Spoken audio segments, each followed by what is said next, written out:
Surat Cinta Nusantara, Sepaku, 28 November 2023. Salam Nusantara.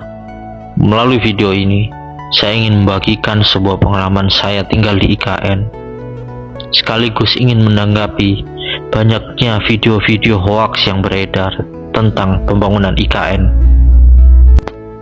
Dari sudut pandang saya, IKN ini adalah solusi yang tepat untuk mengatasi beban Jakarta yang terlalu berat, kemacetan di mana-mana, bahkan ancaman tenggelamnya Pulau Jakarta.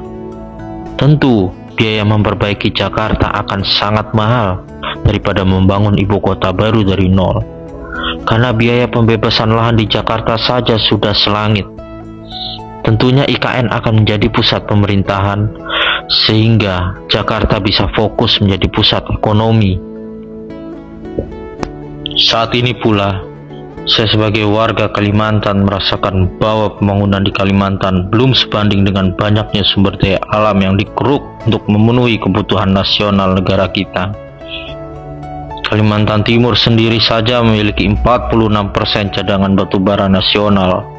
Ada minyak bumi, gas alam, emas, perkebunan kelapa sawit dan karet, serta sumber daya alam lainnya.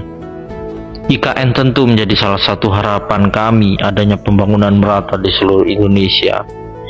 Karena letak geografis IKN yang menjangkau daerah timur Indonesia, yang kita tahu selama ini masih jauh tertinggal pembangunannya dibanding Pulau Sumatera dan Jawa yang lebih dekat dengan ibu kota Jakarta. Masih banyak anggapan bahwa IKN merusak hutan, padahal mayoritas lahan IKN seluas 256.000 hektar adalah hutan yang sudah tidak alami lagi, seperti hutan tanaman industri, eukaliptus dan akasia mangium yang ditebang dan ditanam setiap 6 tahun sekali.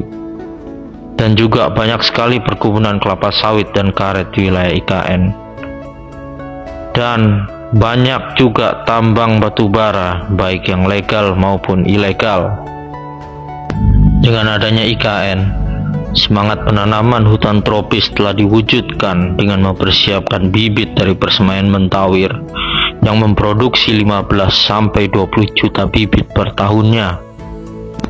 Di lokasi proyek IKN sendiri, saya melihat banyaknya penanaman pohon. Ini untuk mewujudkan visi misi dari pemerintah pusat dan otorita IKN, bahwa 65% dari luas lahan IKN haruslah hutan tropis alami. Kemudian 10%-nya adalah lahan untuk pangan, dan 25% adalah untuk bangunan. Pembangunan IKN baru bergerak secara masif awal 2023 ini, sudah terlihat kemajuan pesat di lapangan. Ada 21 hunian tower untuk pekerja IKN yang telah selesai dibangun, 47 hunian tower ASN Hankam yang mulai dibangun, kemudian ada 16 gedung kementerian koordinator, ada 36 rumah menteri, kemudian kawasan istana kepresidenan yang meliputi beberapa gedung di dalamnya. Bahkan bendungan Sepaku Semoy dan Intek Sepaku sudah disiapkan untuk memenuhi kebutuhan air baku di IKN. IKN akan menjadi kota yang penuh dengan perdamaian dan toleransi antar umat beragama dan berbagai macam suku bangsa. Hal ini bisa digambarkan dari desain pembangunan rumah ibadah 6 agama yang terletak berdampingan dalam satu kompleks di IKN. Pemerintah pusat dan otorita IKN juga banyak merangkul masyarakat lokal dan tokoh adat agar mereka bisa ikut andil dan jangan hanya menjadi penonton saja dalam pembangunan IKN. Banyak pelatihan dan fasilitas yang telah diberikan untuk kemajuan mereka. Pemerintah telah berupaya maksimal bahwa pembangunan IKN hanya memakai 20% dari APBN. Sisanya akan menggunakan skema KPBU, investasi swasta, BUMN serta BUMD. Tentu jumlah ini masih kalah jauh dibandingkan jumlah biaya untuk proyek strategis nasional di pulau lainnya. Di bulan September dan November, kita telah menyaksikan prosesi groundbreaking pembangunan di IKN oleh investor swasta.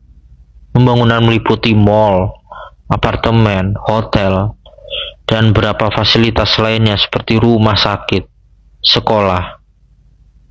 Itu adalah upaya agar pembangunan IKN tidak memberatkan APBN.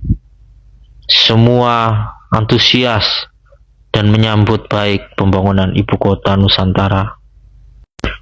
Saat ini juga telah dilakukan pembangunan pembangkit listrik tenaga surya, dan di IKN nantinya akan banyak menggunakan kendaraan listrik dengan berbasis energi dari tenaga matahari. Tentunya IKN akan menjadi kota yang sangat ramah lingkungan dan bisa menjadi percontohan bagi kota-kota di Indonesia dan di dunia. Jalanan di IKN saat ini sedang dilakukan pembuatan terowongan untuk menaruh kabel listrik, fiber optik, pipa air, dan pipa gas, sehingga penataan kota di IKN nantinya akan lebih rapi. Lebar jalanan di IKN pun bervariasi. Ada yang lebarnya 100 meter, 50 meter, 40 meter, 30 meter, bahkan 20 meter.